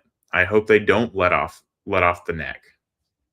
But let's move on to what do we got next? We are now learning more about the moments leading up to the capture of Venezuelan dictator Nicolas Maduro and his wife. Operation Absolute Resolve took months of planning, going all the way back to August when the CIA deployed a unit to monitor Maduro's movements. And on Saturday, elite U.S. military forces used that intel to storm Venezuela and capture Maduro in the middle of the night. Here's Secretary of State Marco Rubio detailing that operation. It is not easy to land helicopters in the middle of the largest military base in the country. The guy lived on a military base. Land within 3 minutes, kick down his door, grab him, put him in handcuffs, read him his rights, put him in a helicopter, and leave the country without losing any American or any American assets. I do think this is one of the most, daring, complicated, sophisticated missions this country has carried out in a very long time. Tremendous credit to the U.S. military personnel who did it. It was unbelievable. U.S. Marine veteran Chad Robichaux, who helped lead rescue missions during the Afghanistan withdrawal, joins me now. And Chad, look, as someone who has experience extracting people, albeit the good guys, and understands how difficult that can be, what do you make of this mission, specifically the speed with which it occurred and the fact that there was no American loss of life? It's happened in 45 minutes. 45 minutes. The entire mission, from mission go to mission success was 3 hours. But the actual on the ground work was 45 minutes. America can come get you in 45 minutes or less. I've waited longer for a pizza. Just let that sink in. I'm sure many of you have as well. That's pretty impressive. Like, let's give credit where credit is due on the service members that actually went out and did this. 45 minutes, they were in and out. Absolutely amazing. And you have to look at who these guys are. I mean, when President Trump and Secretary Hegseth legitimately designated these cartel regimes as terrorist groups, now you have the ability of Joint Special Operations Command partnering with our elite intelligence agencies. And when you have a commander-in-chief and secretary that'll get behind them and let them actually do their job, there's nowhere in the world our adversaries can't hide. And the world just got a demonstration of that. These guys prepared for months. They're able to, I mean, you're talking about Delta Force, SEAL Team 6's assaulters. They're able to go in at any moment, anywhere in the world. But the fact that they had time to prepare with intelligence from the CIA and prepare for this shows how precision they could be. And it's not just JSOC's, not just about Delta Force or SEAL Team 6. You're talking about the full capabilities and most robust intel networks in the world with the most logistically capable units that support those units to put them on targets and do exactly what they just did. The fact that the CIA was on the ground in Venezuela was no surprise. We reported it on this program. President Trump announced, hey, the CIA is on the ground in Venezuela. So obviously, Nicolas Maduro knew. How high do you think our CIA operatives were in the Venezuelan government? I mean, I think they were embedded all at the top. I mean, you're not just talking about CIA employees. You're talking about the network of intelligence and human intelligence and resourcing that we have. You know, if they're doing their, which if I had to just make a blind, uneducated, uninformed guess, I'd say it might even go all the way up to the vice president of Venezuela, the one that's talking in circles right now. Job, then they're going to have assets and resources all the way to the top right next to Maduro. And you know, obviously he knew that. That's why he was so paranoid. But you can be as paranoid as you want. You just can't stop the long arm of our U.S. intelligence agencies, especially when they're partnered with a unit like a Joint Special Operations Command. Is there anything that surprised you about this mission? No, look, it had to be done. Nicolas Maduro didn't just rise through legitimate leadership. He is a dictator that seized power from his people. 7 million Venezuelans had to flee the country, not because of policy, because his criminal governance of Venezuela. I have friends that are from Venezuela that I skydive with, and they had to leave during his takeover because they hadn't had to get their families out. They're celebrating right now, and aside from the Venezuelan people who got their country, who are going to get their country back now. I mean, the United States was suffering under the threat of this narco-terrorism. Venezuela is not the only one, by the way, and we all know that, but it needed to be done. And President Trump, I feel President Trump gave grace and patience for Maduro to turn things around and do the right thing. And he wasn't going to do it. We knew he wasn't going to do it. And so it's no surprise that this happened. He called their bluff. I am not surprised that when Joint Special Operations Command and our military troops are allowed to do their job, that they could do it with such precision and accuracy as they did. Not surprised by that at all. They've been handcuffed for so long. It's so amazing to see a commander-in-chief lets them do their job. This absolutely speaks volumes about the coordination and leadership at the Pentagon. I mean, look, we have it on our screen right here. What it took to pull this off. You mentioned the CIA. They provided of that. So you got the CIA, you got the Delta Force, the Night Stalkers. Okay. Yeah. The intel, surveillance, target tracking. Then you have the Delta Force precisely rehearsed and executed the raid. They built literally a replica of Maduro's home. Think about that. And then the Night Stalkers flew in on very low altitudes to that location. Remember, that's the same group that supported the 2011 raid on bin Laden. Quickly, before we let you go, obviously, men and women did this mission. Without them, we don't have it. I want to talk quickly about the equipment because this equipment took fire and it did not come down, stayed in the air, flew everybody to where they needed to get to safety. What can you tell us about the equipment that was used in this? You hear that, China? We can actually fly airplanes and not crash them. This mission. Well, I mean, like you said, the Night Stalkers who went in, I mean, they're going to have the best aircraft in the world. They're going to have the best equipment. But one of the things you mentioned is the best equipment for preparing. I've seen at some of these elite units, the training rooms where you could have modular walls and move walls around. You could get schematics through intelligence or through architectural records of a room, a building, a ship, a vessel anywhere in the world. And you could rebuild that facility and rehearse in the real scenario that you're going to be presented with when you go through and you breach through a door. So these operators have the facilities that they have, the training equipment they have, not just what you use in the mission, but having our military funded correctly and be able to train properly. And then when they actually get on target using the best equipment is why it's so important. It's why you hear veterans like me preaching or cheerleading when we get our budgets properly distributed to our military troops, so they can actually train to be able to do something like this when it's time to do it. The capacity of the United States military never ceases to amaze. Chad Robichaux, thank you. Thanks for your insight. Appreciate it. I'm Steve Ducey. I'm Brian Kilmeade. And I'm Ainsley Earhart. And click here to subscribe. All right, here we go. Good morning, everyone. It's 6 a.m. on the East Coast. We begin with a Fox News alert. In just a few hours, Venezuelan dictator Nicolas Maduro and his wife will appear in a New York City courtroom in Manhattan facing drug trafficking and weapons charges. And overnight, the acting leader of Venezuela making a plea with the United States after Trump threatened them to comply, saying, quote, "We invite the U.S. government to collaborate with us on an agenda of cooperation. President Trump, our people in our region deserve peace and dialogue, not war." Eric Sean is live outside the. That's a change in tone from this is a Zionist takeover, and we will not be colonized, and Maduro's the only president. That's a nice change of tone. Courthouse where Maduro will soon be arraigned with the latest. Good morning, Eric. Good morning, Lawrence. Well, you know, this courthouse here in Lower Manhattan has seen lots of weapons and drug defendants in the past, but none like Nicolas Maduro, the former president of Venezuela, who will be arraigned here in court at noontime today. Maduro, as you know, captured in that daring raid ordered by President Trump, is set to face charges that he ran a multi-billion-dollar drug operation with the Sinaloa and Zeta cartels and others that flooded our country with hundreds of tons of cocaine over 2 decades. He faces 4 counts: narco-terrorism conspiracy, cocaine importation conspiracy. These are all good things that he's finally paying the piper for it. Let's move along. I want to bring in now Washington Democratic. Who is this? This is Adam Smith commenting on all of the things that have happened this weekend. Congressman Adam Smith. He will, of course, be in that briefing today as the ranking member of the House Armed Services Committee. Congressman, thank you for coming on. I want to start with today's briefing from administration officials. What is your biggest question going into it? Because I'm sure you have a few.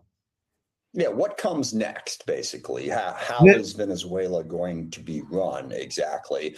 And crucially, how does that impact U.S. interests? And I think the other big question is what is Donald Trump's policy in the Western Hemisphere? Where does this go from here? Since this has happened, actually before it even happened, President Trump has threatened Colombia, he's threatened Cuba, he's threatened Greenland, he's threatened Panama, he's threatened Canada. So what exactly is the policy? It seems to be focused on Donald Trump's power. And basically, he wants to be sort of emperor of the Western Hemisphere.